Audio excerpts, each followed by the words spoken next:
Hey there, it's Imran and you're watching Imran Plus. Welcome back. I saw Ant-Man and the Wasp in theaters last week, and like many people, I thought it was just okay. It was neither the third Ant-Man movie that I really wanted, nor was it this amazing setup for Kang as a big bad going forward in the MCU. This movie was somewhere in between those two things. The biggest problem with this movie is its script, as many people have pointed out. I've come up with some ideas on how I would change this movie to make it better and to fit the potential that I see in it. I'm not a screenwriter and I'm not pretending to be one. These are just my thoughts on the movie and how I would change things. So before we get into it, make sure you click that subscribe button so you don't miss any upcoming videos, and so you can help this channel grow. Beware, of course, there are spoilers ahead. Now, I don't hate this movie, and here's why. First off, Ant-Man and the Wasp are freaking cool. Seeing them in action is never a dull moment. They bring an energy and collaborative dynamic to the MCU that I think is unique, and combine that with Christoph Beck's excellent score, and you truly have a winning combo with these characters. Secondly, Kang is a badass, and Jonathan Majors does some really interesting things with the role that I enjoyed watching. His history with Janet was fascinating, and the concept of him being trapped in the quantum realm as a prison was really compelling to me. Third, MODOK being Darren Cross was a really great twist. Sure, it was completely different from the comics and had no precedent whatsoever, but I actually really liked it because we followed up on what happened to Darren Cross from the first movie. So this creates a through line between all three Ant-Man movies, and I actually really like that a lot. Now, sure, the execution of MODOK is a different story. His jokes could have been funnier, and I think his CGI, of course, could be better. But at the end of the day, I think this is really the best that they could do with MODOK as a character in the MCU, given how Marvel operates. So if I like these things, then what does the movie get wrong? I think it's time for us all to acknowledge that Rick and Morty writers should not be writing Marvel movies, at least unchecked and without supervision and input. To me, this movie felt like a cartoon episode, and not in a good way. This movie has all of the elements of a big blockbuster, but it doesn't feel like a big blockbuster.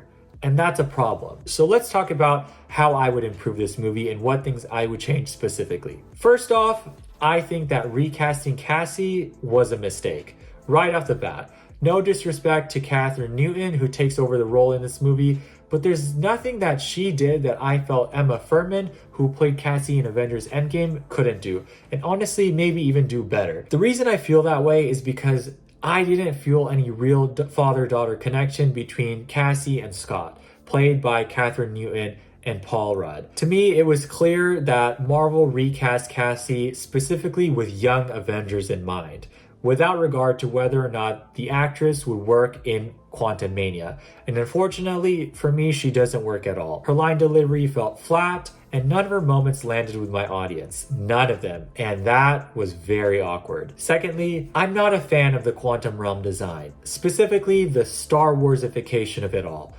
I don't think that the creatures worked, and I personally would have gone with designs that were more in line with the quantum realm from the first movie and from Avengers Endgame. I did like Kang's City of Chronopolis though, that was really well designed. And similarly, the Rebellion storyline did not connect with me at all, simply because they didn't have the time to get into the nuance of it all. As a result, the Rebellion gave this movie a particularly cartoonish vibe. A one-off episode that introduces a new setting, new characters we probably won't see again, a side mission that resolves itself by the end of the episode. You get what I'm saying. And frankly, I would have cut all of that out, including the cameos by Bill Murray and William Jackson Harper, who were completely wasted in this movie. Instead, I would use that extra time to develop our main characters, which we'll get to in a second. But speaking of wasted, I do want to mention that Michael Douglas and Michelle Pfeiffer were also wasted, particularly Michael Douglas. I want to see the original Ant-Man and the Wasp in action, dang it. Okay, so now let's talk about the plot. This movie would work a lot better, in my opinion, if it was more serious and focused on Scott Lang's struggle with his sense of lost time. That is the thesis of this movie. His struggle and reconciliation with what he has lost.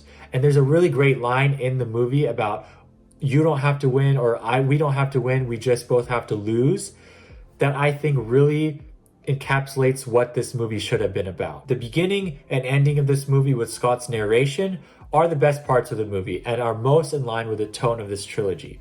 I would have explored that dynamic more, especially in the beginning. Scott living his best life without really connecting with those around him. He's just got out of the quantum realm, he saved the world from Thanos, he's living life and making up for the moments that he's lost. And so there's a disconnect with his daughter, which could be tackled while the two of them are trapped in the quantum realm together.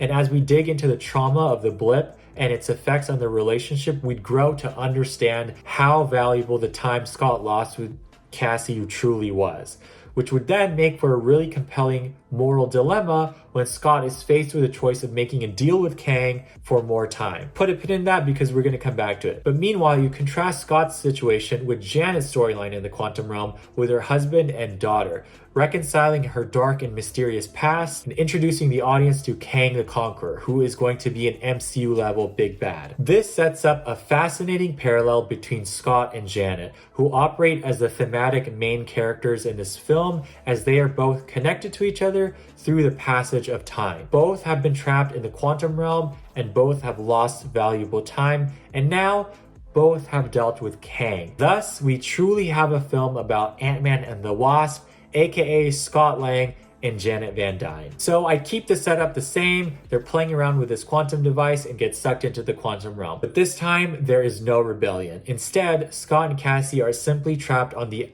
outskirts of Chronopolis, the city that Kang built. There, they make their way through the strange environments, the strange creatures, the strange people, while confronting the distance and disconnect between the two of them. They are then chased and subsequently captured by MODOK, who actually is the one who found the signal and brought them into the quantum realm. With the rest of the movie being ominous and serious with the presence of Kang and Scott's moral dilemma, MODOK could serve as the comedic relief as he often does in the comics and as Marvel usually has in their movies. I would also not give Cassie an Ant-Man suit until the end of the movie, making her an apprentice to Scott, getting to witness him firsthand in action, which would give her a better understanding and appreciation for what he does as Ant-Man. This would then inspire her to take on the mantle and become Stature at the end of the film, which would then set her up for the Young Avengers. I think having her suit at the beginning of the film is disconnected and just plunges us into the scenario without having us connect with Cassie and without having us understand why she has a suit in the first place. To me, it was plot convenience that she had the suit, and I would have much rather preferred her grow into the suit. Now here is the crux of my rewrite. Kang does not force Scott to help him by threatening Cassie's life. Instead, Scott chooses to help Kang because Kang offers him something he cannot refuse, and that is more time with Cassie. We've already developed that disconnect and that yearning that Scott has to connect with his daughter, and so Kang presenting this deal is too tempting for him to pass up. I'd even have Kang physically show Scott a potential timeline where he didn't miss so much of Cassie's life and where the both of them grew up together and are happy together, and promises to make this timeline Scott's reality if he helps him. This again would let us see Scott tackle his morality as he has to make a difficult choice whether to sacrifice yet again or whether to choose him and his family first. It would also showcase Kang's manipulative and scheming nature and thought process, which is important and vital for his character moving forward. We can keep the heist as Scott trying to retrieve the power core for Kang, but I would not reveal the probability field or the probability storm in the trailers. Meanwhile, I would keep Janet, Hank, and Hope still trying to find Scott and Cassie, but this time, Janet's storyline is a bit different and a bit more spicy. All right, brace yourself, you might want to sit down for this one. A key change that I would introduce to Janet's backstory is a romance between her and Kang. I know, hear me out. I think a romance between Janet and Kang not only humanizes Kang and makes him multifaceted, but it also gives Janet's character much more complexity and relatability. In addition to the romance, rather than having Janet help Kang build the multiverse chair, I would have Janet and Kang together build Chronopolis, and therefore position Janet as the queen of Chronopolis to Kang as the king of Chronopolis. Let that marinate. Not only does this help explain why and where Janet knows where to go and who to talk to, but it also speaks to the loyalty and desperation that Janet had being alone in the quantum realm for so long, while also developing Kang's manipulative nature even more. Of course, she also helps him build this multiverse engine. That is until they finally finish the multiverse engine, wherein she finds out the truth about Kang, destroys the power core, flees Chronopolis, and goes rogue. The rest of that stays the same, but the setup of it all is different. This makes Janet a much more pivotal character to the film's plot, while also creating an interesting dynamic between her and Kang, which contributes to Kang losing his cool at the end of the movie when he comes across her and Hank for the first time, while also seeing Scott back off of his deal with Kang after being rescued from the probability storm by Hope. This makes Kang raging out much more reasonable and entertaining to watch. Additionally, with the rebellion out of the picture, we have a little bit more time to develop our other Ant-Man and Wasp, aka Hank and Hope. Now, I really like the storyline with the ants from the ant farm getting sucked into the quantum realm and developing their own civilization after having spent centuries there due to time dilation. It's a great callback to when Hank trained Scott on how to communicate with ants in the first Ant-Man movie and brings the trilogy full circle. I'd spend a little bit more time setting this up and explaining this so that when the ants come and save the day in the third act, it really connects and brings everything together. It also gives Hank a little bit more to do and makes him a much more important character of the film. After all, he is the original Ant-Man, and so seeing him commanding a literal army of ants would have been epic. And the ants also serve as an ideal opportunity for the gang to escape using the power core. As for Hope, this is the ideal opportunity to develop her relationship with her parents, specifically her mother, to connect with her mother as a scientist, as a role model, and as a fellow Wasp. There's a lot that she could learn from her mother being the original Wasp, and then we could see her apply those techniques in the field. Because this is also a great opportunity to give the Wasp